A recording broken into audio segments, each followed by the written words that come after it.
So we bring you this update at a time when the International Whaling Commission has decided that you, I, NGOs, the media, the public, in fact anybody that might be concerned about the future of whales, shouldn't actually know what's going on. The International Whaling Commission is being chaired at the moment by the Vice Chairman, Mr. Anthony Liverpool. Some of you may have read about him recently, who has taken over from the official chairman who's unable to attend this meeting. And what Mr. Liverpool has decided is that the meeting is dealing with such a contentious issue that you and I should not know what he or anybody else representing us is actually saying on our behalf. I've seen some blows to democracy in my time, but this is kind of ridiculous. We had a suspicion on Sunday that something like this might happen, but I never really dreamt that they'd go through with it. And yet yesterday was confirmed that on Monday that actually, yes, the International Whaling Commission, on discussing the issue of the potential resumption of commercial whaling, was going to go behind closed doors and exclude all of us. Several countries have stood up and spoken out against this, and I have to commend Australia and the UK for actually talking to the media and saying what an outrage this is. I have to contrast that with the media reports of what countries like New Zealand are saying, where they are continuing to ramp up the pressure to get this deal into place, claiming that Japan will leave the meeting. Well, Japan threatens to leave the IWC all the time. Her allies threaten to leave the IWC all the time. Japan, as an international player, has to decide eventually whether being inside the IWC or being outside and a complete pariah for its whaling, which suits it best in terms of its future in international negotiations. I think the accusations made against Japan recently really have put it in a very bad light, and I'm not sure they'll wish to put themselves even further out on a limb within the international community. But why is New Zealand still doing this? Why are they still saying these things? You know, some time ago, a colleague from New Zealand said that New Zealand were concentrating on the southern hemisphere, and then it was going to be a northern hemisphere problem. Well, we don't wish it to be just a northern hemisphere problem. We don't wish it to be a southern hemisphere problem. We want New Zealand to be working again with the conservation community and those of us who wish to protect whales and actually end commercial whaling once and for all.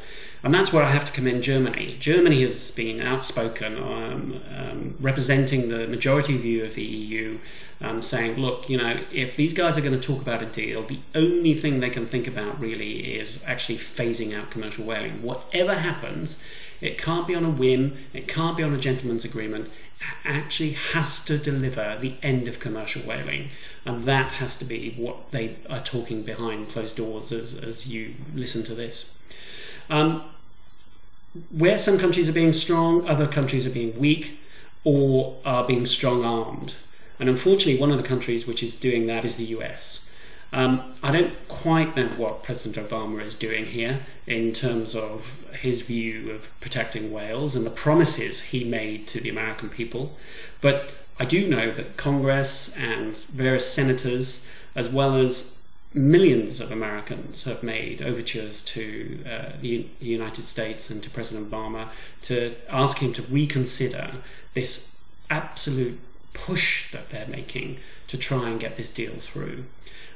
He may have some false views, or he is being given bad information that this is going to be good for Aboriginal subsistence whaling communities in Alaska, but it isn't. I think this whole deal will actually cause problems for those communities for years to come.